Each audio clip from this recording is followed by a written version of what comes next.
Hello team, Coach Tim here. My apologies for taking a little bit of a break on posting content, but thought that today was as good of a day to get back into things, especially due to the fact that this young man just won his third DP World Tour event, the Cazoo Open de France, and this gentleman is Guido Migliozzi. And Guido, I am blessed and lucky enough to say, was a student for almost a full year in 2010 when I lived in Italy, and he was attending the Kinder Golf Academy.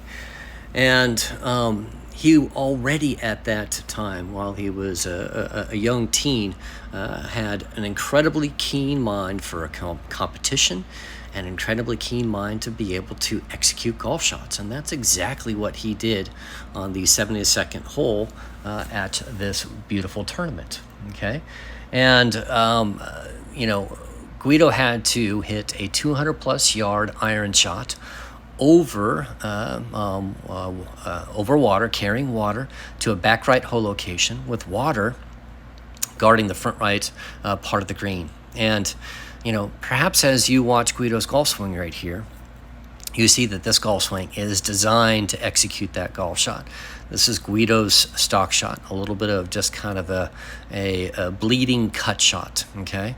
And while Guido loves hitting all sorts of different golf shots, and if I hopefully planted any seed or fostered something into Guido, was to always encourage him to be able to execute golf shots versus having a perfect golf swing. I think that's probably one of my real marks that I had on Guido's golf game. And it might be kind of a fun thing for you guys to even look in the notes down below. Guido has participated in the European Tours or the DP World Tours 14 Club Challenge. So if you want to see Guido hitting all sorts of, all of his golf clubs to 152-yard hole location and trying to hit each one of those shots to as closest to the pin contest, you'll see how creative that he can be. But having said and shared all that, let's go ahead and take a look at why Guido's golf swing is so good at executing a cut shot. And I think the first place for us to kind of take a look at and note his golf swing is right here when the shaft of the golf club is parallel to the ground. And I just want you to see that Guido's club face is in a slightly stronger position than his backline, okay? So it's almost 12 degrees difference between his backline and his club face line. So what does that tell us? If you believe that the club face is supposed to be square to the backline, Guido's club face is already 11 degrees more closed than his backline, okay? So Guido, if anything, actually has to work on trying to get the club face into more of an open face position throughout the rest of his golf swing, versus so many golfers have their club face in a weaker or more open face position at this time, and then have to find a way to get the club face closed throughout the downswing.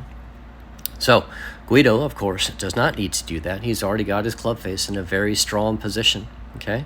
And he gets to the top part of the backswing, and he starts his downswing here.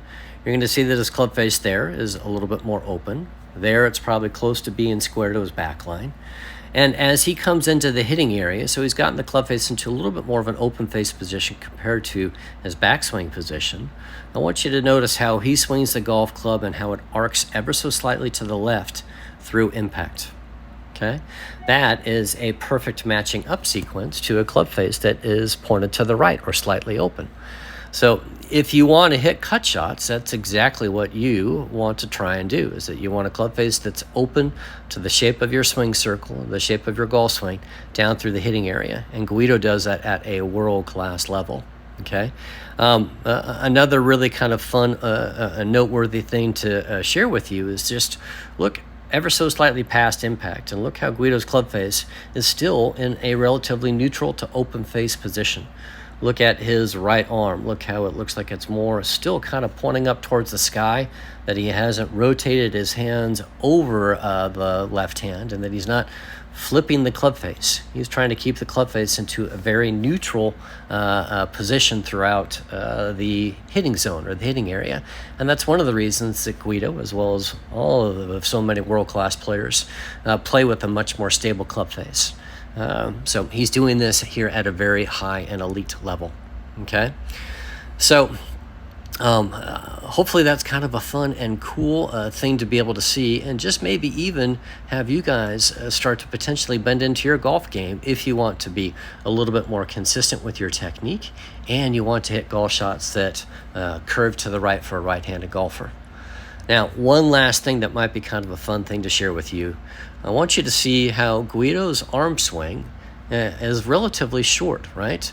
He's making a big turn here. His shoulders have turned more than 90 degrees, but his golf club is not anywhere near 90 degrees parallel to the ground. So how does Guido create enough club head speed to be able to compete at the highest level on the tours around the world? And I want you to start watching his Beltline, and I want you to see how his Beltline is compressing or getting closer to the ground, right? Look how his entire lower body looks like it's moving into the ground and getting closer to the ground. And then just past parallel to the ground on the downswing here, you're going to start to see Guido start to raise up that belt, okay? So what is that sequence? That is Guido using the ground for an extra source of leverage and power. He's using the vertical element that is so frequently described to be able to add some additional distance to your delivery of the golf club, some additional club head speed by using the ground with a little bit of a jumping sequence. So I hope that helps, right? We discussed a lot about Guido and his golf swing. He's great if you want to try and model your golf swing to hit a cut. He's great to model yourself after if you want to have a shorter golf swing and then use the ground differently with your legs to be able to offset potentially a longer arm swing. So please consider giving Guido a follow. He is so good for the game. He's got a great personality. His fist pumps are contagious. His smile is too. And I just hope that he continues to have a wonderful career in the game of golf and affects so many with his love and appreciation of the game. So best of luck. Enjoy Guido's golf swing, and we'll see you guys soon.